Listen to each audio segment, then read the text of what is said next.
રાધે કૃપા ગૌ સેવા ધામ આપ સૌનું સ્વાગત છે. આપ સૌને રાધે રાધે.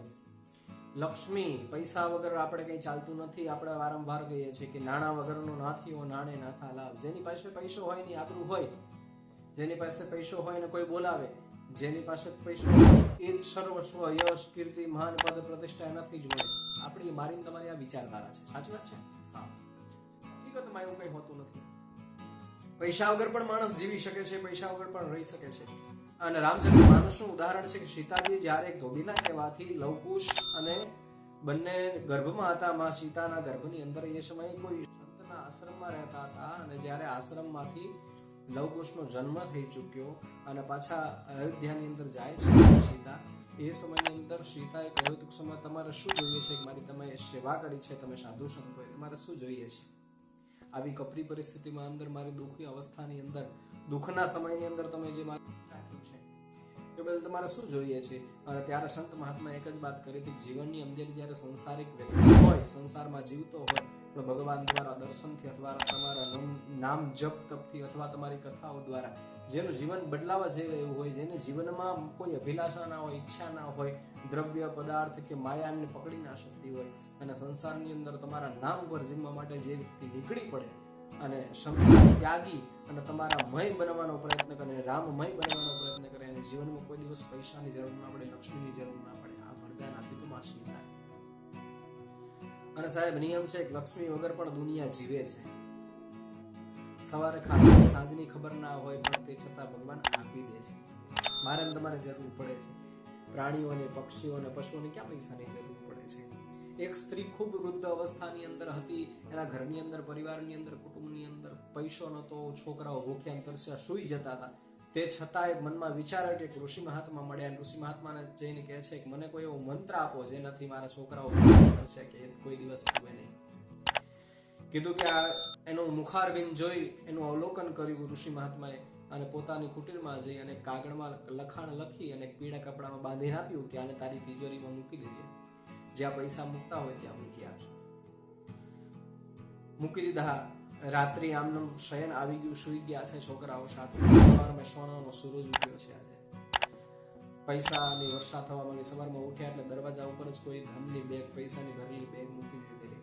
એ પૈસાની બેગ ખોલી એની સાથે એક ચિઠ્ઠી હતી. ચિઠ્ઠીમાં લખ્યું હતું કે આના દ્વારા તું તારા પતિને કહેજે કે વ્યવસાય શરૂ કરે, સારો ધંધો પોતાનો શરૂ કરે, ચોક્કસ એને બરકત થશે અને ખૂબ પૈસા કમાશે. સાચે જ પોતાના પતિએ જ્યારે વ્યવસાય શરૂ કર્યો, એની અંદર ધીમે ધીમે પ્રગતિ થતી ગઈ, ધીમે ધીમે પોતાનો ધંધો મોટો થવા લાગ્યો, દુકાનથી દુકાનમાંથી શોરૂમ, અને આવી વિવિધતાઓમાં વિશાળતા બની ગઈ. અને વિશાળતાની અંદર જોતામાં સમય થઈ ગયો. ઘણીવાર પોતાની પત્ની વિચાર કરી કે ઋષિ મહાત્માએ જે મંત્ર આપ્યો એના દ્વારા, એની કૃપા દ્વારા, એના આશીર્વાદ દ્વારા આજે આપણે સુખી છીએ. કોઈ દિવસ મારા છોકરાઓ તરસ્યા સૂતા હતા અને આજે સૂતા નથી. એક દિવસ તિજોરીમાં પૈસા મૂકવા જાય અને પીળું કપડું દેખાઈ ગયું, ચિઠ્ઠી બાંધેલી. એ ઋષિ મહાત્માએ એવો કેવો મંત્ર આપેલો હતો એ જોવું તો ખરી હું, કે જેના દ્વારા આટલો પરિવાર અમારો હરોભર્યો સુખી થઈ ગયો છે. કાગળ ખોલીને જોયું ને તો કાગળમાં બહુ સુંદર વાક્ય લખેલું હતું. અને વાક્ય એ હતું સાહેબ કે તારા ઘરની અંદર સદલક્ષ્મી હોય, તારા પરિવારનો ભરણ પોષણ સિવાય જો લક્ષ્મી બસતી હોય તો આ તારી લક્ષ્મી તિજોરી નહીં. અને જેના છોકરાઓ ભૂખ્યા તરસ્યા સૂઈ જાય છે, રાત્રે રડે છે, એ છોકરાઓને પૈસા આપજે, પરિવારને પૈસો આપજે, એ પરિવારને લક્ષ્મી આપજે, જે કોઈ દિવસ ભૂખ્યા તરસ્યા કે રોતા છોકરાઓ સુવે નહીં. સાહેબ, કહેવાનો અર્થ છે જીવનમાં જ્યારે મને તમને ઈશ્વરે કંઈક આપ્યું હોય ભગવાને, ત્યારે એનો સદુપયોગ કરી લેવો. કારણ કે લક્ષ્મી છે ને એના 3 પ્રકાર છે. તમે કદાચ સૌથી પહેલા લક્ષ્મી મારા તમારા ઘરમાં આવશે ને એને તો ભોગવી લો. જો ભોગવ્યા પછી પણ જો વધતી હોય તો કદાચ કોઈને દાન આપી દો. અને દાન આપવા છતાં જો તમે તમારા જીવનની અંદર એને ભોગવી નહીં શકો અને કોઈને દાન નહીં કરી શકો, કારણ કે દાન કરવાની ત્યારે જ વાત છે તમારી પાસે જે લક્ષ્મી આવી છે એના કરતાં પણ વધારે તમારી પાસે વિશેષ પરમાત્માએ આપી છે તો કરો. પણ આ તમે કદાચ પોતે ભોગવી નહીં શકો, દાન પણ નહીં કરી શકો, તો ઈશ્વર ચોક્કસ ત્રીજો રસ્તો આપોઆપ ખોલી નાખશે, અને છે નાશ. ધન છે ને નાશ થઈ જાય છે. કારણ કે લક્ષ્મીની 3 ગતિ છે.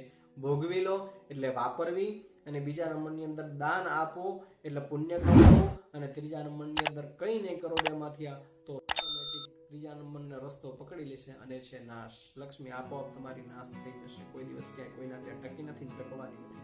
માટે જ્યારે ઈશ્વર મને તમને કંઈક આપે ને તો એનો સદુપયોગ કરી લેવો જોઈએ. સદુપયોગ કરીશું તો ઈશ્વર રાજી થશે. કદાચ મારા ને તમારા ઘરની અંદર વધારે પડતી લક્ષ્મી હશે અને કોઈને આપશું તો કદાચ પરિવારને, કુટુંબને, સગા સંબંધીઓને, સમાજને થોડા સમય પછી ખબર પડશે, કીધા પછી ખબર પડશે, ધ્યાનમાં આવશે ત્યારે ખબર પડશે.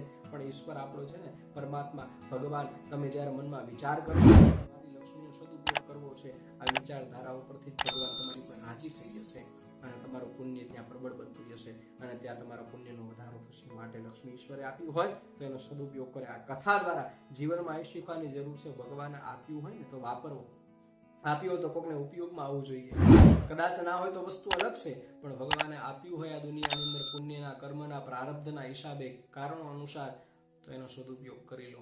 નહીં કરો તો ઈશ્વર કોઈ દિવસ તમારી પર રાજી રહેશે નહીં. ભગવાનને રાજી રાખવો હોય, કોઈ દ્રવ્ય પદાર્થની ઈશ્વરને જરૂર નથી, પણ ભગવાનને રાજી રાખવો હોય તો તમારી પાસે સદલક્ષ્મી હોય, તમારા પરિવારને, કુટુંબનું થતું હોય, એના સિવાયની લક્ષ્મી વસતી હોય, તો જીવનની અંદર કોઈના છોકરાઓ રડતા હોય, ભૂખ્યા તરસ્યા સૂતા હોય, કકડતા હોય ઠંડીના, તો એના ઉપયોગમાં એ લક્ષ્મી આપજો, જેનાથી આપણો પરમાત્મા રાજી રહેશે. આપને આ કથા કેવી લાગી જરૂરથી સંભળાવજો.